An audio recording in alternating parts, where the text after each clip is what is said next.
They mocked a nobody at a luxury jet showroom. They had no idea he owned the entire company. "Get this bum out of my showroom before he stinks up the leather." Those were the exact words that Dylan Crawford, the top salesman at Meridian Aviation, barked across the pristine marble floor on a Tuesday morning in October. His voice bounced off $60 million worth of polished aircraft fuselage and landed squarely on the chest of a quiet man in a faded gray hoodie who had just walked through the front door. The man did not flinch. He did not raise his voice. He simply stood there, hands in his pockets, and looked at Dylan Crawford with a pair of deep brown eyes that carried the weight of 1,000 lifetimes. That man was Keanu Reeves. And what happened next would destroy careers, shatter egos, and teach everyone in that building a lesson about human dignity that none of them would ever forget. But we are getting ahead of ourselves. Let us go back to the beginning. Meridian Aviation was not just a business. It was a cathedral situated on a private stretch of tarmac adjacent to the executive terminal of Los Angeles International Airport. The showroom occupied a converted aircraft hangar that had been redesigned by one of the most celebrated architectural firms in North America. The ceiling soared 80 feet above a floor made of imported Carrara marble. Floor-to-ceiling windows offered panoramic views of the runway where private jets taxied like silver whales gliding through warm California haze. Inside, 3 aircraft were displayed on elevated platforms, each one representing more wealth than most people would accumulate across 3 generations. The crown jewel was a Gulfstream G700 valued at $72 million. Its fuselage gleamed under surgical spotlights, and its cabin, visible through an open stairway, featured hand-stitched Italian leather, rare burl walnut paneling, and a master suite with a shower lined in gold-veined onks. Beside it sat a Bombardier Global 7500 and behind that adult Falcon 10X. Both priced north of $50 million. This was a place built for the ultra-wealthy. It smelled of polished chrome, premium leather, and the particular brand of arrogance that accumulates wherever extreme money gathers in a confined space. The air conditioning maintained a constant 68 degrees, and the background music was a curated playlist of soft jazz designed to make rich people feel even richer. The staff matched the environment. 8 sales associates worked the floor in shifts, each one dressed in custom-tailored charcoal gray suits with Meridian Aviation label pins in brushed platinum. They were young, hungry, impossibly groomed, and trained to identify a qualified buyer within 4 seconds of visual contact. Shoes, watch, posture, car in the parking lot. These were the 4 data points that determined whether you received a warm handshake or a cold shoulder. At the top of the food chain sat Dylan Crawford, 29 years old, 6 feet 2 inches in of sculpted confidence and imported colon. Dylan had closed more deals than any other associate in the history of Meridian Aviation. His commission checks averaged north of $200,000 per quarter. He wore a paycheck Phillip on his left wrist, drove a Mac Black Porsche Cayenne, and spoke with the effortless authority of a man who believed the universe owed him a corner office. Dylan had grown up poor. This was the detail no one at Meridian knew because Dylan had buried that chapter of his life beneath layers of expensive fabric, practiced diction, and an almost violent determination to never be seen as less than. His father had abandoned the family when Dylan was 9. His mother, a woman named Linda Crawford, had worked double shifts at a laundromat in Bakersfield, California, pressing other people's shirts until her hands cracked and blood. Dylan had worn second-hand clothes to school every day until he was 16, and the cruelty of his classmates had carved a wound so deep that it calcified into something hard and sharp inside his chest. He had made himself a promise at age 14, sitting on the concrete steps of a public housing complex. He would never be poor again. He would never be dismissed again. He would climb so high that no one could ever look down on him. And he had succeeded spectacularly by every metric except the one that mattered most. He had become the exact thing that had broken him.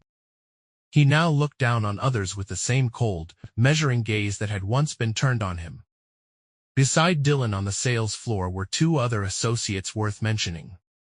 The first was Marcus Webb, 24, a junior salesman who followed Dylan the way a pilot fish follows a shark.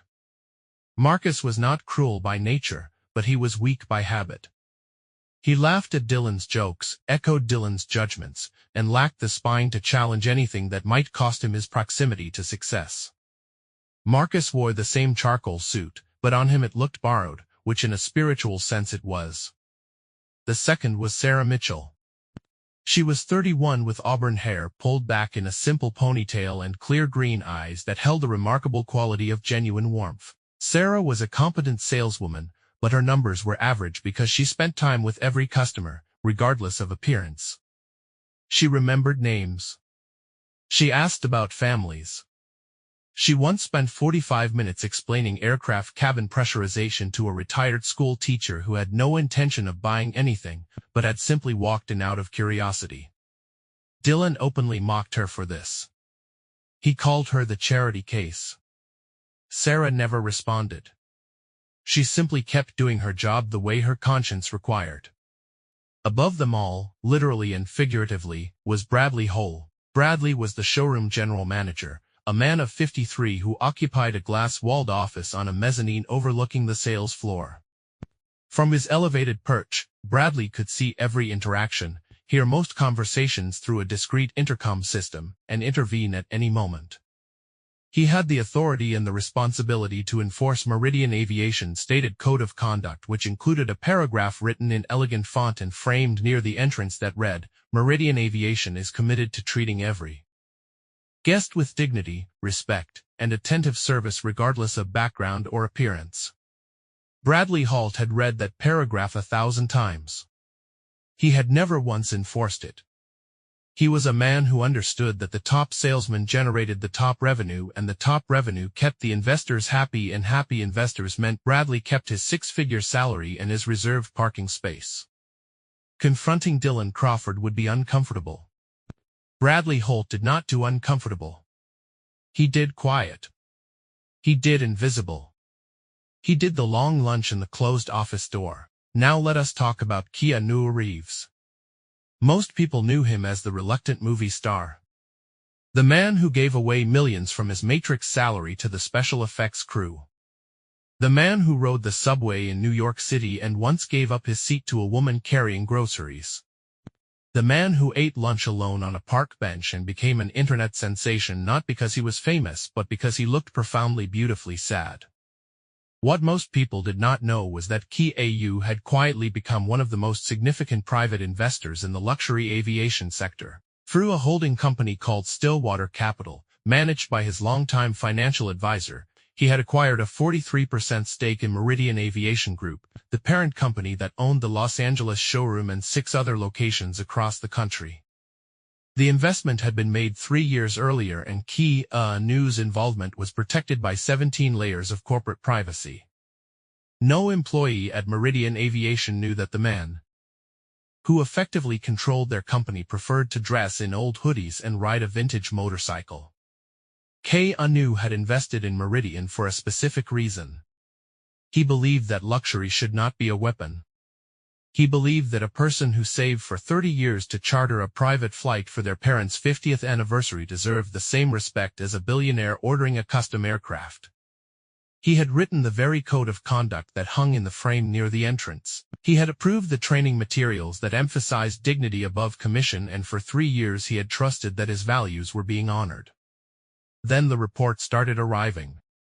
His financial advisor, a meticulous man named Richard Calloway, had compiled a dossier of complaints. Customers turned away because of their clothing. A retired Marine colonel in jeans and a flannel shirt told he was in the wrong building. A self-made software entrepreneur in sneakers and a baseball cap laughed out of the showroom. A grandmother who had inherited $11 million and wanted to surprise her son with a charter membership was asked if she was looking for the airport gift shop. Keanu read every complaint twice. The second time his hands were shaking, not with anger, but with something deeper than anger, disappointment. The sickening recognition that the values he had invested in were being mocked by the very people paid to uphold them. Richard Calloway suggested a formal corporate audit. Keanu shook his head. An audit would give them warning. They would clean up their act for a week, pass inspection, and go right back to their cruelty the moment the auditors left. Keanu needed to see it himself. He needed to walk through that door and experience exactly what those dismissed customers had experienced. Not as a celebrity, not as an owner, as a nobody. And here is the beautiful, terrible irony key. Keanu Reeves did not need a disguise. He did not need 6 hours of prosthetic makeup or a fake identity. He simply needed to be himself on a Tuesday morning. He wore what he always wore, a faded gray hoodie with a small tear near the left pocket, dark jeans that had been washed so many times they had lost their original shade, black boots worn smooth at the heels. His dark hair fell to his shoulders with a few silver strands catching the light, and his 3-day stubble gave his lean, weathered face the appearance of a man who worked with his hands and slept poorly. He did not arrive in a limousine.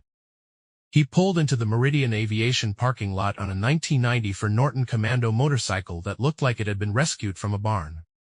The engine coughed twice before settling into silence. Keanu swung his leg over the seat, pulled a canvas messenger bag across his chest, and walked toward the towering glass entrance. Inside, the staff noticed him immediately. Not because they recognized him. They noticed him the way a body rejects a foreign object.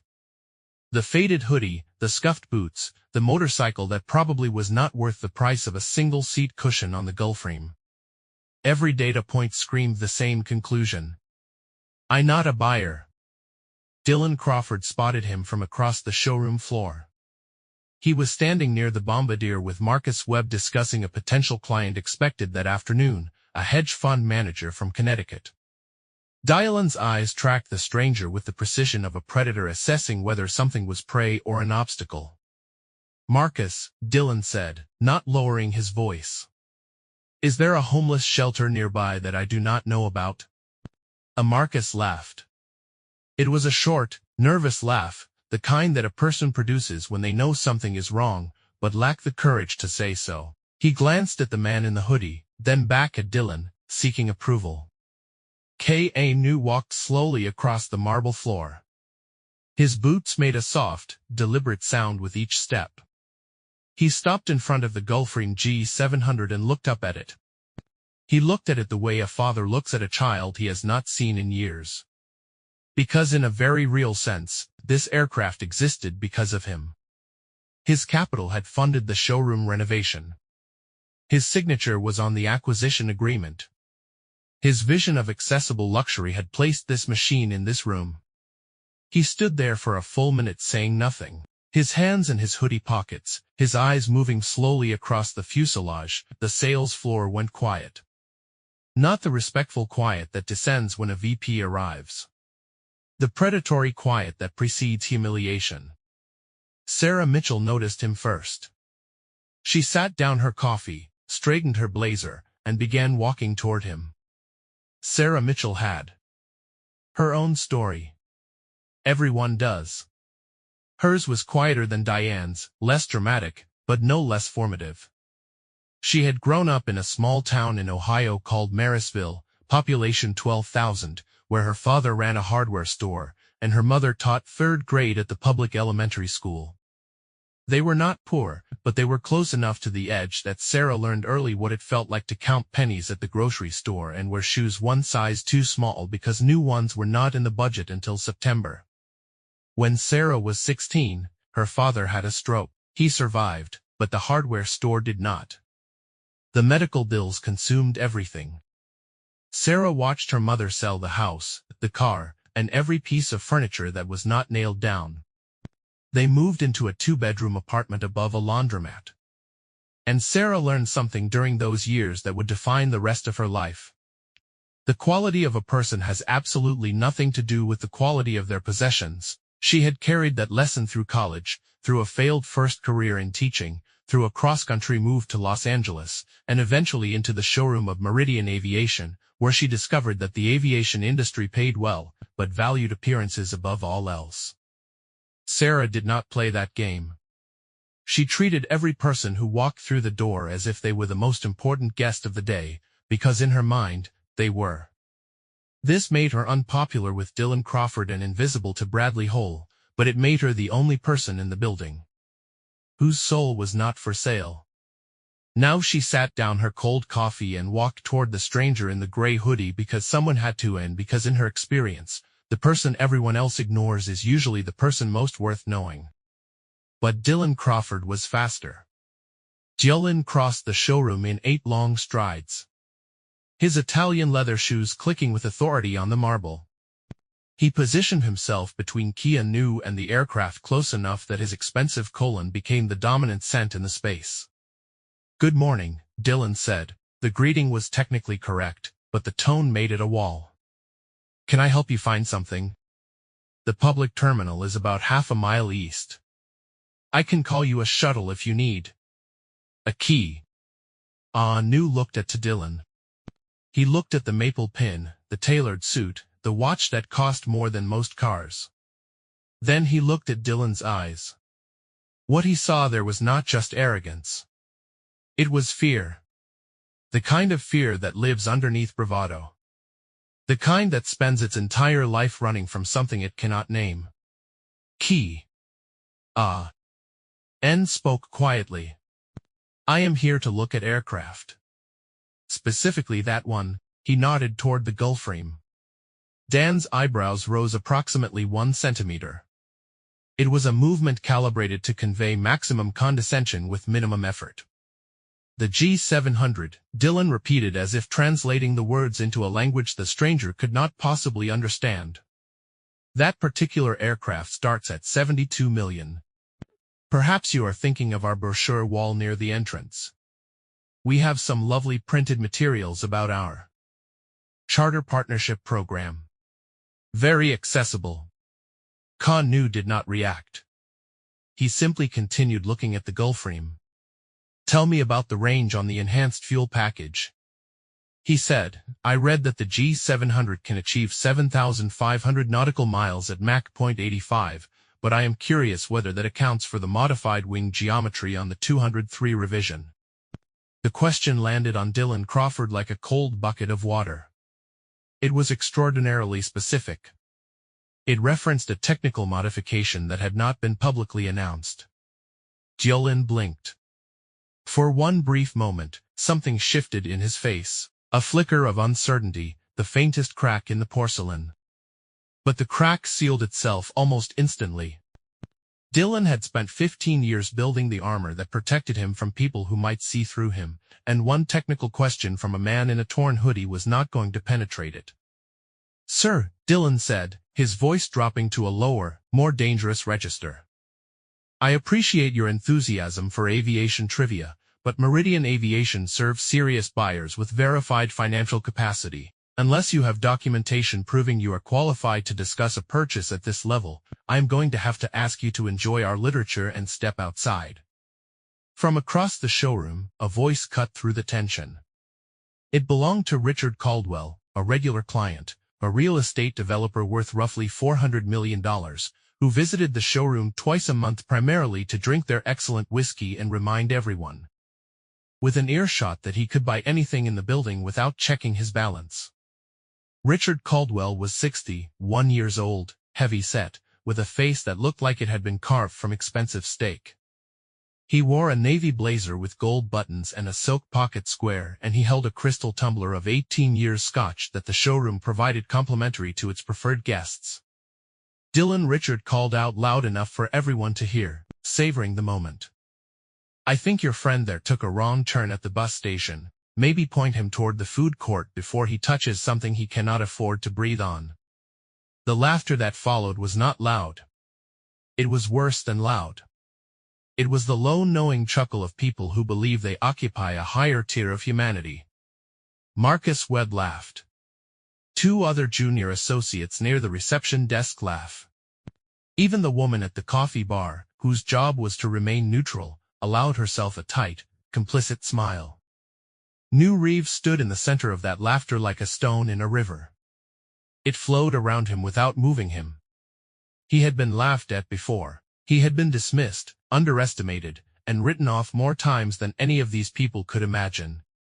He had slept on friends' couches in Toronto as a teenager. He had lost the woman he loved. He had buried his closest friend. He had sat alone in empty apartments staring at ceilings, wondering if the world had any use for him at all. None of those experiences had broken him. None of these small, expensive people were going to break him. Either. But he was not here to prove his resilience.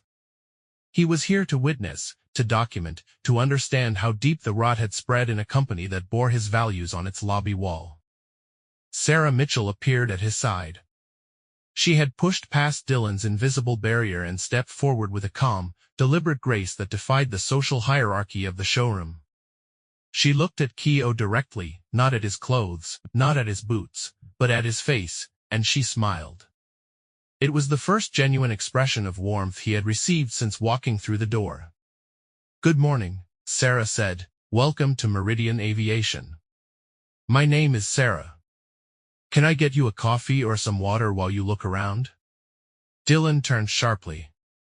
"Sarah, I have got this actually key." And said, his voice carrying a quiet authority that made Dylan's jaw tighten. "I would like her to assist me, sir." Dylan stepped forward, inserting himself physically between Keanu and Sarah. Or senior associates handle aircraft inquiries. Sarah handles administrative follow-ups. That was a lie. Sarah was a fully licensed sales associate with the same qualifications as Dylan, but Dylan Crawford did not share commissions, and he certainly did not share the stage with someone he considered beneath him. Keanu looked at Dylan for a long moment. Then he spoke, and his voice, though quiet, carried across the marble floor with absolute clarity.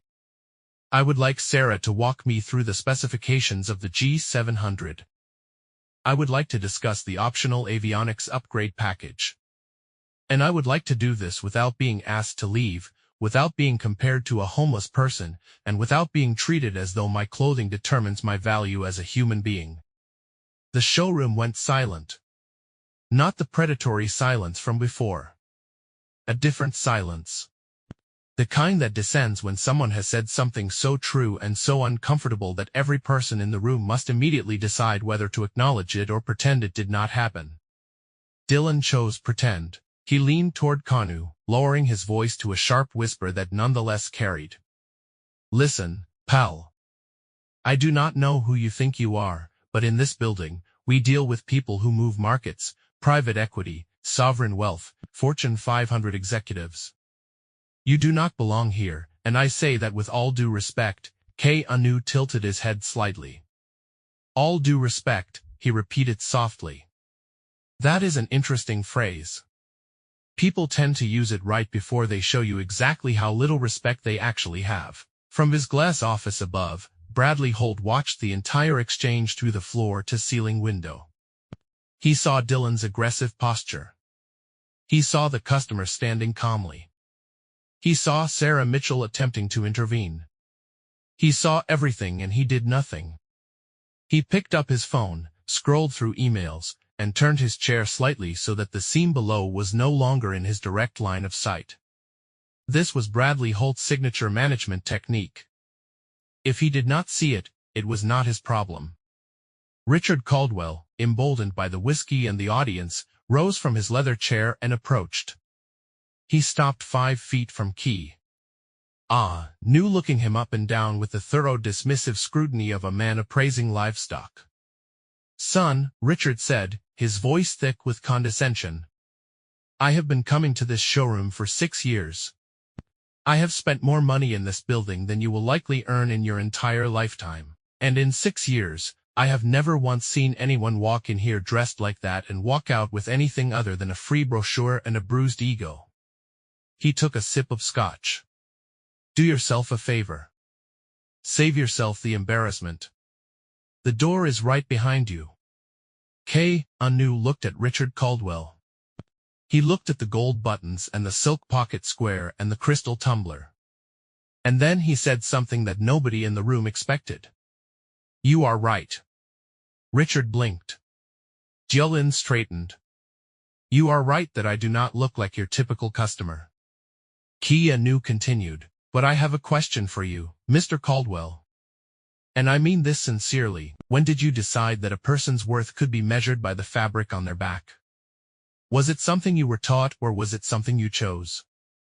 The question hung in the air like smoke. Richard Caldwell opened his mouth, then closed it. For a fraction of a second, something flickered across his face. Something old and unresolved, but it vanished almost instantly behind the fortress of his wealth. I do not owe you a philosophy lesson, Richard muttered, retreating to his chair. Keanu nodded slowly. He turned back to Sarah Mitchell. Sarah, the G700, shall we? Sarah, whose heart was pounding, but whose hands were steady, nodded. Follow me. And so they walked together toward the Gulfstream, past Dylan Crawford's seething glare, past Marcus Webb's nervous shifting, past the coffee bar and the leather sofas and the $60 million of aircraft that gleamed under surgical lights. Sarah began her standard presentation, but within 30 seconds, she realized that the man beside her was not a casual enthusiast. His questions were surgical. He asked about the Rolls Royce Pearl 700 engine specifications with the precision of an aerospace engineer. He referenced the carbon fiber reinforcement modifications by their internal development codes. He inquired about the cabin pressurization algorithm that had been revised in the most recent FAA filing, a filing that was not yet public. Sarah Mitchell was an excellent saleswoman, but she was not an aircraft engineer. She could not answer half of these questions, and the half she could answer. The man in the gray hoodie had already answered for her, correcting minor details with the gentle patience of a professor reviewing a student's homework. How do you know all of this? Sarah finally asked, her voice barely above a whisper. Keanu smiled. It was a faint, tired smile, the kind that appears when a person knows a secret that is about to change the temperature of an entire room. I will tell you, he said, but not yet. Behind them, Dylan Crawford was already on the phone. He had called Bradley Holt's office. Bradley, we have a situation on the floor. Some vagrant is wasting Sarah's time with the Gulfstream. I tried to remove him, but Sarah is entertaining him. You need to come down and handle this before a real client walks in and sees this circus. Bradley Holt sighed. He glanced out his window, saw the man in the hoodie standing near the Gulfstream with Sarah, and made a calculation. The potential embarrassment of a poorly dressed person occupying the showroom floor outweighed the discomfort of confrontation. Bradley straightened his tie, picked up his master key card, and descended the spiral staircase. He arrived at the base of the Gulfstream's display platform with a forced smile of a hotel manager addressing a noise complaint. Good morning, sir, Bradley said, his voice coated in synthetic warmth. I am Bradley Hole, the general manager. I understand there may be some confusion about the nature of our facility. Meridian Aviation is a private showroom for qualified aviation purchasers. We do have a lovely visitor center at the main terminal about a 10-minute drive where you can view aircraft models and learn about our charter programs. Shall I arrange transportation for you? Keanu regarded Bradley Holt with an expression of profound, almost archaeological curiosity. He was studying the man the way a scientist studies a specimen. The forced smile, the careful language. Designed to evict without explicitly insulting the cowardice dressed up as courtesy. Mr. Holt, Keanu said, before you arrange my transportation, I have a question.